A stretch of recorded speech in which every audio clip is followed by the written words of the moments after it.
This week I was reading a BCG article. It was about AI pricing and why AI pricing isn't always plug and play. And honestly, it made me think. And I began to see clearly one of the biggest commercial risks businesses are blindly about to walk into. Because right now, a lot of businesses are looking at AI pricing and thinking, yes, finally, this will fix all our pricing pains and headaches, like margin pressure, discount leakage, all the inconsistent pricing across channels and customers and products, pricing complexity in our systems, and all that commercial mess, and millions of customer records sitting in our pricing system or our ERP. But honestly, I think many businesses are about to discover the exact opposite.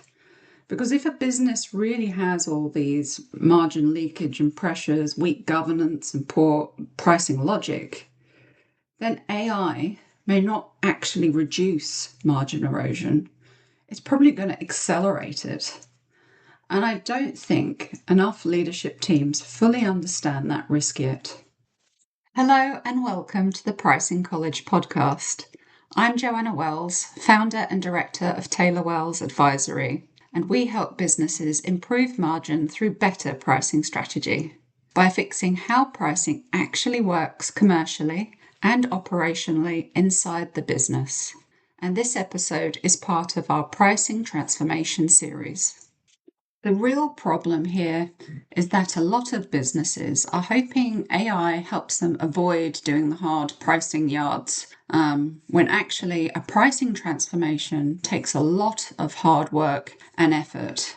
It's not easy to simplify legacy pricing structures or redesign broken processes. Things have to make sense, and you've got to confront years of unmanaged pricing behaviour honestly and bravely.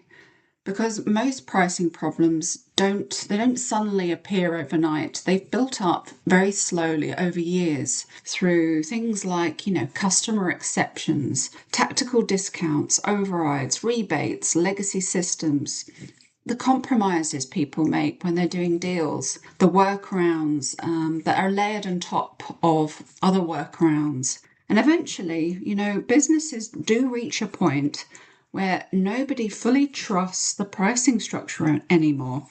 And nobody really wants to redesign it either when things are such a mess. So now the hope becomes, maybe AI can somehow fix it for us. But honestly, that's not how this works. I think it would be good to give you a case example here. So we worked with a large industrial business, and the leadership team genuinely believed that they had disciplined pricing and a pricing structure that was sophisticated enough to move directly into an AI pricing integration. Now, on the surface, it did look mature. There were matrices and approval workflows, pricing policies, and years of pricing history inside that system. So, the executives there were thinking, well, basically, we can do this. We just need AI and automation now to really streamline our pricing. However, once we analysed realised pricing behaviour properly, the reality underneath was completely different. We uncovered things like overlapping pricing structures. There were duplicate customer arrangements, tactical rebates that no one fully tracked, overrides outside approved workflows, and a significant amount of hidden margin leakage buried underneath approved pricing.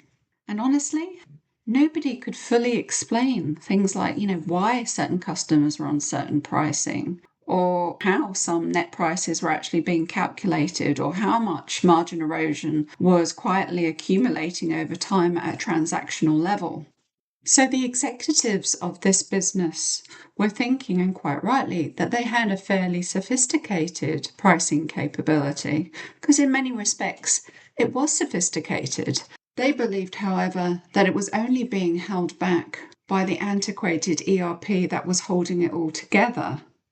However, what they didn't see was that each and every day it was their teams and their team's experience managing the fallout of the system and that they were manually holding it all together each and every day. They knew where pricing logic no longer made sense, which customers had been over-discounted for years, where the system needed special handling, and how to work around pricing structures that no longer reflected commercial reality.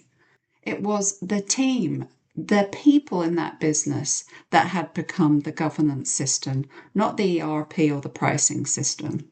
And honestly, this is exactly where AI pricing becomes dangerous.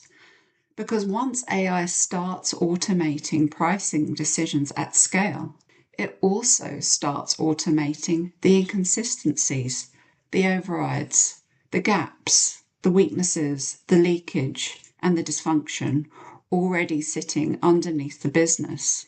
And this is why it's so important to understand that humans can work around, and they're very good at working around broken pricing systems informally. I think the biggest mistake businesses are making right now is assuming that AI pricing is going to replace commercial thinking. It doesn't.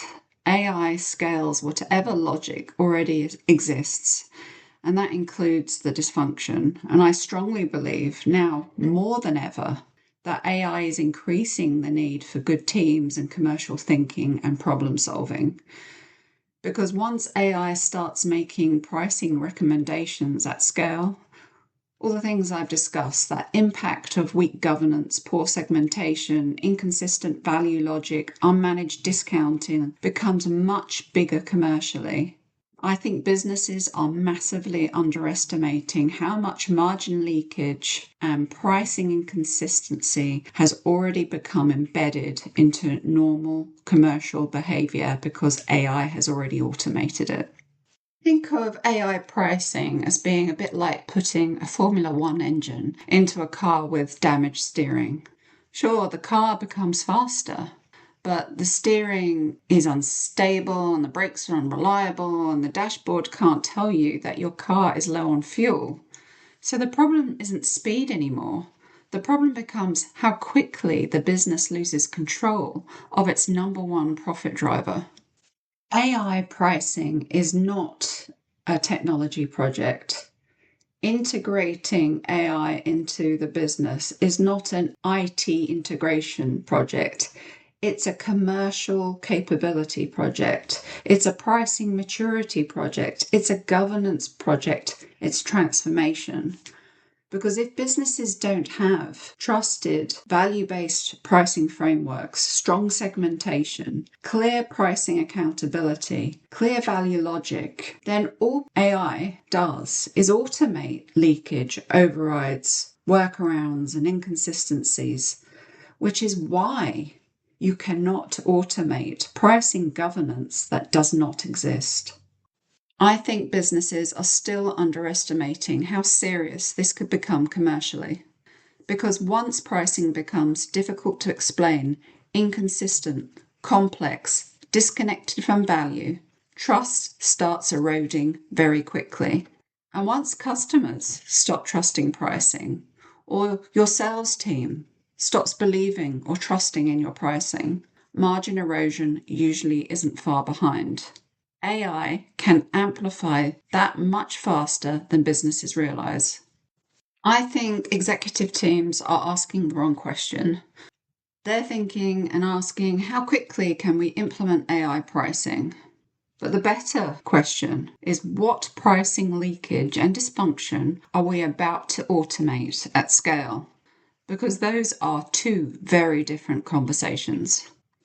And in my professional opinion, I don't think the future belongs to businesses with the fastest pricing engine, or the most automation, or the most aggressive optimization. I think the future belongs to businesses willing to simplify pricing and redesign pricing around real commercial value. Because ultimately, the future of pricing is not just intelligent pricing, it's explainable pricing, it's transparent pricing. And I think one of the biggest risks emerging in pricing today isn't AI itself, it's the false confidence AI is creating inside businesses. I'm Joanna Wells, founder and director of Taylor Wells Advisory. If your business is currently exploring AI pricing, this is probably the moment to stop asking, how quickly can we automate pricing? And start asking, are we about to scale pricing problems we never properly fixed in the first place? Thank you for listening. I'll see you next week. Goodbye.